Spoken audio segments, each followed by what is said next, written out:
امروز حوالی ساعت 7 صبح وقتی که به طرف کار خود می آمدم در منطقه تیمنی گذشته از جماعتخانه اسماعیلیه، یک انفجار هولناک و مهیب بالای کاروان ما که می آمدیم قطار موترهای ما صورت گرفت.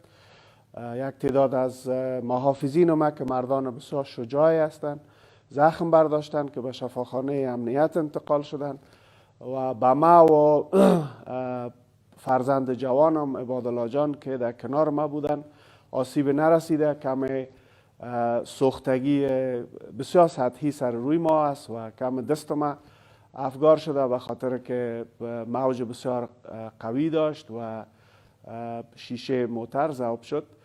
ولی در این زمان به تعداد زیادی از هموطنان ما که در اون مسیر که سرک بسیار تنگ است آسیب جانی رسیده و آسیب مالی رسیده. ما از حجم خساره و از تعداد مجروحین و خدای ناخواسته تلفات من نمیدانم، ولی از تمام وطندارای ما که در اون مسیر امروز صبح به خاطر عبور ما برشان آسیب رسیده، آسیب به مالشان رسیده و به جانشان رسیده، ما عذرخواهی میکنم.